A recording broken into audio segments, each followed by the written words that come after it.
Hello, I'm Cincinnati Man.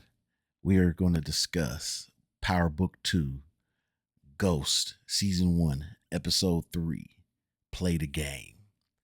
I think my favorite scene or situation it was when Tasha was talking all that mess and Method Man and them did a mock trial and she got destroyed like everyone, including myself, knew immediately. Tasha, that's the thing about the Kilpatricks.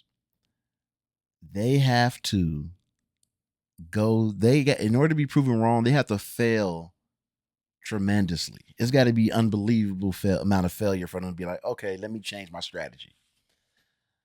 So it was nice to see that. And I like at the end how the lawyer, Method Man's partner, the I forgot her name, she looked in her face and was like, you're not guilty. You're not all the way guilty. No, you're not all the way innocent of everything. Like you are very complicit in all the stuff that happened. And I was like, yes. Like I don't have no sympathy for her. Oh, I can't believe him in jail. This is not fair. Whatever. At the very least, at the very least, she knows who committed the murder. So she's an accessory. Um. Okay. Monique's family. Oh my. Look. Okay. Here we gonna go. We gonna go this way. Drew. Something's up with Drew. Something's off with Drew. Something's odd. There's a sense I'm getting that we're gonna get a crazy storyline with him. Cause they was like, oh, he saw like basically talking about how soft he is and he ain't about that life. There's something off about his character, and I really feel like something's coming up, and I'll be like, I knew it. You know, um, Kane. Look, you need somebody like him to point and say attack. That's what he is, and so he's right. They should have been beat them up and handled them. It's Lorenzo's fault. Lorenzo was like, oh, I knew it's the kid's father. The kid ain't the father. That's the difference. And the disrespect towards his mom, Drew should have reported that. Them getting saved by Ramirez. That was a hey, woo. They lucky. They lucky they got saved by Ramirez.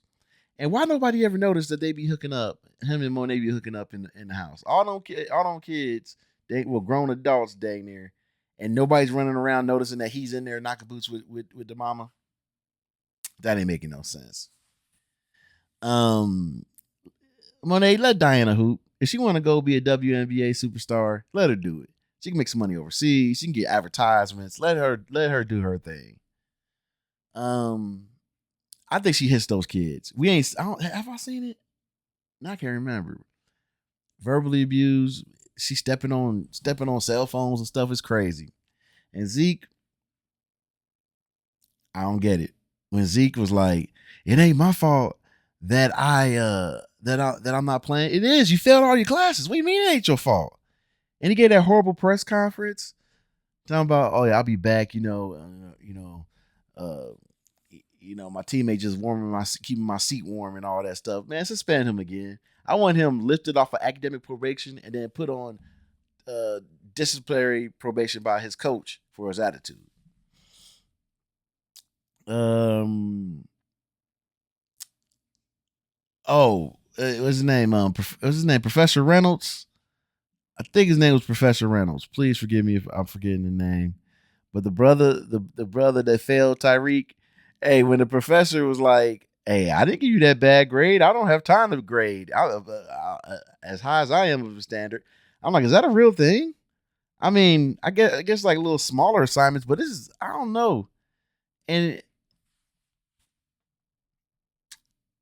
the professor was right. The professor's assistant was right to fail Tyreek because he has to give his if he feels that way, he needs to give his reason. But the professor said he liked his paper, so that's the messed up part about it. Where it don't make any sense. And it's funny for the professor not to grade his own papers. Isn't that just about as bad as when he scalded Tyrese for not reading the book? Um, I thought it was wild that where is it at? Where's it at? I'm finding it right now. I think it's wild that Yo,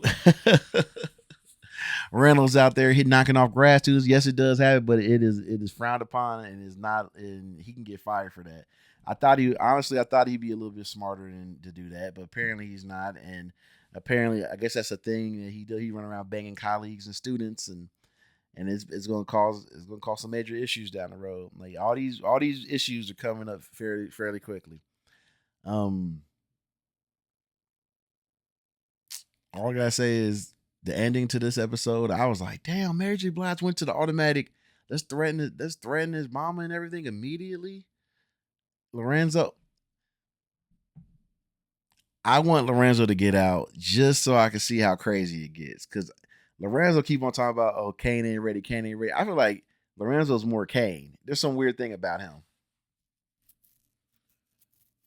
So that's my thoughts on episode 3. I'll be back for more. Take care. I'll see you on the next one.